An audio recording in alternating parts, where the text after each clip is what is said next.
በዝርዝር ወደ ምንመለከተው ጉዳይ አልፈናል። በአሁኑ ወቅት እንግዲህ በኢትዮጵያ የንግድ እንቅስቃሴ ውስጥ ቀብድ ዋነኛው የሽያጭ ወይም የግብይት መነሻ እየሆነ መጥቷል።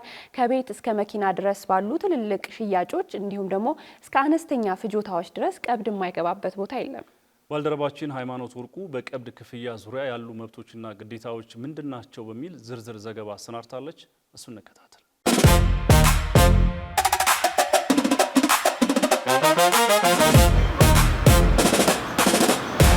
መኪና ለመግዛት አስባችሁ አሊያም ደግሞ ቤት ለመከራየት ፈልጋችሁ ነገር ግን ቀብድ ካልከፈላችሁ መኪናው ይሸጣል እንዲሁም ደግሞ ቤቱም ለሌላ ሰው ይከራያል ተብላችሁ ታውቃላችሁ? አሁን የተለያዩ ግብይቶችን ስንፈጽም መኪናም ሆነ ቤት ስንገዛ እንዲሁም የተለያዩ እቃዎችን ለመግዛት ስናስብ ቀብድ መክፈል ግዴታ እየሆነ መጥቷል።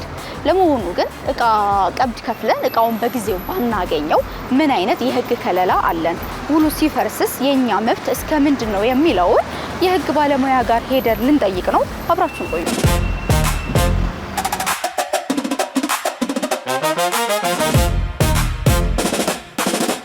አሁን ላይ እንግዲህ ሰዎች ከትንንሽ ግብይቶች አንስቶ እስከ ትልልቅ ግብይቶችን ሲያከናውኑ ቀብድ የምንለውን ነገር መክፈል በጣም እየተለመደ መጥቷል። ለመሆኑ ቀብድ ግን ምንድነው? አስፈላጊነቱስ? ቀብድ ማለት እንግዲህ በጣም ባጭሩ ከተቀመጠ ለአንድ ለሚሸጥ እቃ ወይንም ንብረት የሚከፈል የእቃው ከፊል ዋጋ እንደማለት ነው። በሌላ አነጋገር ቀብድ ውል ነው። የፍትሐብሔር ሕጉ ከአንቀጽ 1883 እስከ 1885 ባሉት ድንጋጌዎች ውስጥ ቀብድ የሰጠ ወገን ውል ስለመኖሩ በማያሻማ ሁኔታ ውል ስለመቋቋሙ ያሳያል፣ የቀብድ ክፍያ በሚል ያስቀምጣል። ስለዚህ ቀብድ ውል ነው፣ የውል አይነት ነው ካልን ውል ሊከተላቸው የሚገባቸው ቅድመ ሁኔታዎችን መከተል አለበት ማለት ነው። አንድ ሰነድ ወይንም አንድ ስምምነት ውል የሚሆን ከሆነ ውል የሚያቋቁም ከሆነ ደግሞ ውል አለመፈጸም የራሱ የሚያስከትላቸው ውጤቶች ይኖሩታል፣ ህጋዊ ውጤቶች ይኖሩታል ማለት ነው። ከቀብድ አንፃር የውል አለመፈጸም ወይንም መፈጸም ከሁለት አንግል ሊታይ ይችላል። አንደኛው ከቀብድ ሰጪ አንፃር ወይንም ከገዢ ከምንለው አንፃር፣ ሁለተኛው ደግሞ ከቀብድ ተቀባዩ ወይንም ከሻጭ አንፃር ውጤት ይኖረዋል። ለምሳሌ ቀብድ ከሚሰጠው ወገን አንፃር ወይንም ከገዢ ወገን አንፃር ከታየ ቀብድ ሰጥቶ ውሉን ያላከበረ ወገን ኢሚዲየትሊ የሚኖረው የህግ ውጤት ምንድነው? በቀብድነት የሰጠውን ገንዘብ ወይንም ክፍያ ፎርፌት በማድረግ ወይንም በመተው በማጣት ውሉን ማፍረስ ወይንም ሊያፈርስ ይችላል ነው። ከቀብድ ከተቀበለ ወገን አንፃር ግን ወይንም ሻጭ ከሆነ ወገን አንፃር ግን የቀብድ የህግ ውጤት ምንድነው? ቀብድ የተቀበለው ወገን ሐሳቡን ቢቀይር ወይንም ውል ያለማክበር ፍላጎት ቢኖረው የተቀበለውን የቀብድ መጠን አጠፌታውን በመስጠት ገንዘቡን ለሰጠው ሰው በመመለስ ውሉ እንዲፈርስ ማድረግ ይችላልና ቀብድ ውል ነው። ውጤቱ ከቀብድ ሰጪው እንዲሁም ከቀብድ ገንዘብ ተቀባዩ አንፃር ይህንን ይመስላል ማለት ነው። ቀብድ ሲፈጸም ምን ነገሮችን ሰዎች ማሟላት ይጠበቅባቸዋል? ምንድነው? የተዋዋሉት ውል መልሶ እንደ ህግ መማከላቸው የገዢነት ስልጣን ስለሚኖረው ወይንም እንደ ህግ ስለሚያገለግል በፍትሐብሔር ሕግ ቁጥር 1731 መሰረት እንደ ህግ ስለሚገደዱበት ይሄንን ህግ ድራፍት ሲያደርጉ ወይንም ሲያረቁ መብትና ግዴታቸውን በግልጽ ማስቀመጥ ይኖርባቸዋል። መብትና ግዴታቸውን ሲያስቀምጡ በነፃነት ነው የሚያስቀምጡት ወይንም የመዋዋል ነፃነታቸውን ባከበረ መልኩ ፍሪደም ኦፍ ኮንትራክት የምንለውን ማለት ነው። የተዋዋሉ ወገኖችን የእያንዳንዱ መብትና ግዴታ ማስቀመጥ መቻል አለበት። ከዛ ውጪ ቀደም ሲል እንደተጠቀስኩት ቀብድ በተለያየ አይነት ግብይት ስለሚፈጸም የቤት፣ የሪል ስቴት፣ የእቃ፣ የተሽከርካሪ ወዘተርፈ ውል ሊሆን ስለሚችል ያ ውል በህግ የተቀመጠለት ስፔሲፊክ ፎርም፣ ለምሳሌ የማይንቀሳቀስ ንብረት ሽያጭን ከሆነ በህግ የተቀመጠለት ስፔሲፊክ ፎርም ይኖረዋል። ወይንም ደግሞ ፎርም ያልተቀመጠለትም ሊሆን ይችላል። በህግ የተቀመጡለትን ሌሎች ግልጽ ሪኳየርመንትስ ወይንም ቅድመ ሁኔታዎችን አክብሮ ሲፈጸም ህጋዊ የቀብድ ውል ስምምነት ተፈጥሯል ማለት ይቻላል። አሁን ላይ እንግዲህ የተለያዩ እቃዎች ቀን በቀን ዋጋቸው እየጨመረ ነው የሚገኘውና አንድ ገዢ ቅድመ ክፍያ ወይም ቀብድን ከፍሎ እቃው ዘግይቶ ሲመጣ ለዛ ሰው ምን አይነት የፋይናንስ ስጋት ይፈጥርበታል? ሰዎች የቀብድ ውል ስምምነት ውስጥ የሚገቡበት አንዱ ምክንያት ትራንዛክሽኑ ሴኩር ለማድረግ ነው።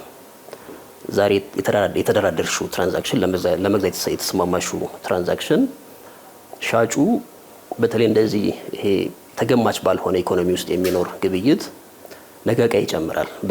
በእጥፍ የሚጨምርበት ሁኔታዎች አሉ፣ በተለይ በእኛ ሀገር ተጨባጭ። ስለዚህ አንዱ ሴኩር ማድረጊያ የሀሳብ መለዋወጦች ወይንም የውል መፍረሶች እንዳይኖሩ አንዱ የመጠበቂያ መንገድ ምንድነው? ቀብድ በመስጠት ነው። ምክንያቱም ሻጭም ለትርፍ ነው የሚሸጠው። የኢኮኖሚ ወይንም ፕሮፊት አስቦ ነው ግብይት ውስጥ የሚገባው አንድ ሻጭ። ነገ እቃው ቢጨምር ሀሳብ የመለወጥ ወይንም የተሻለ ዋጋ ላቀረበው ግን የመሸጥ ቴንደንሲ ወይንም ዝንባሌ ስለሚኖር ያንን ለማስቀረት አንዱ የሚደረገው ጥረት ያንን ትራንዛክሽን ሴኩር ማድረግ ነው፣ ቀብድ በመስጠት ውል በማሰር ነው። ነገር ግን ይሄንን ህጉ አስቀድሞ ፎርካስት ስላደረገ ሰዎች የገንዘብ ጥቅም የተሻለ ጥቅም ሲያገኙ ያንን የማሰብ ሁኔታ ተፈጥሯዊ ስለሚሆንና ስለሚኖር በተለይ ቀብድ የተቀበሉ ሰዎች በዚህ በዋጋ መለዋወጥ ወይንም ጭማሪ ምክንያት ወይንም የተሻለ ገቢ የተሻለ ዋጋ አቅራቢ መጥቷል በሚል የገቡበትን ግዴታ ወደ አለማክበር እንዳይሄዱ አጠፌታውን እንዲመልሱ የተቀበሉትን ገንዘብ አጠፌታውን በመመለስ ቀብድ ሰጪውን የመካስ አይነት መፍትሄ በህግ ተቀምጧል። ይሄ ማለት እንግዲህ ተቃራኒ ስምምነት በውሉ ላይ ከሌለ ነው። ቀደም ሲል እንዳልኩት አንድ ውል በተዋዋይ ወገኖች የነጻ ፈቃድ የሚፈጸም ነው። ፍሪደም ኦፍ ኮንትራክት የሚፈጸም ነው። የእያንዳንዱ ተዋዋይ ወገን መብትና ግዴታ ይቀመጣል። ተጨማሪ ግዴታዎችን ማስቀመጥ ይችላሉ ተዋዋይ ወገኖች። ነገር ግን ሌላ ተቃራኒ ስምምነት ከሌለ በስተቀር ሌላ ሬሜዲ ወይም መፍትሄ በውላቸው ላይ በስምምነታቸው ከሌለ ሚኒመም አንድ ቀብድ የተቀበለ ወገን አጠፌታውን ቀብድ ለሰጠው ወገን በመመለስ ያንን ወገን የመካስ ጥረት ያደርጋል ማለት ነው። በቀብድ ዙሪያ ያጋጠመ ኬዝ አለ እንደ ምሳሌ ማንሳት የምንችለው? ፍርድ ቤት አካባቢ በጣም በርካታ ኬዞች ይገጥማሉ ከቀብድ ጋር በተያያዘ። ለምሳሌ እኛው ቢሮ የነበረ ጉዳይ የማይንቀሳቀስ ንብረት ሽያጭ ነው። የሽያጩ የግብይቱ ዋጋ 44 ሚሊዮን ብር አካባቢ የነበረ ጉዳይ ነው። በቀብድነት 20 ሚሊዮን ብር አካባቢ ሰጥቷል ገዢ የሆነው ወገን። ነገር ግን ቅድም እንዳልኩት አሁን ባለው ማርኬት ዋጋዎች ይጨምራሉ ወዲያው ይመስለኛል። ገዢው የተሻለ ገዢ ወይንም ዋጋ ሲያገኝ የገባውን የውል በማፍረስ በተሻለ ዋጋ የመሸጥ ሁኔታ ነበር። ያ ጉዳይ ፍርድ ቤት ሄዶ አጠፌታውን እንዲከፍል 20 ሚሊዮን እጥፍ ማለት ነው አጠፌታውን እንዲመልስ የተወሰነበትን አንድ ኬዝ ማስታወስ ይቻላል። አቶ መሐመድ አወል ለሰጠን የህግ ማብራሪያ እጅግ አድርጌ አመሰግናለሁ። እኔም አመሰግናለሁ። ተመልካቾቻችን በዛሬው የኢትዮ ቢዝነስ ቆይታችን እንግዲህ ቀብድን በተመለከተ ውል በሚፈርስበት ጊዜ እስከምን ድረስ ነው የኛ መብት የሚለውን ነበር ወደ እናንተ ያደረስናችሁ። ወደ ስቱዲዮ እንመለስ።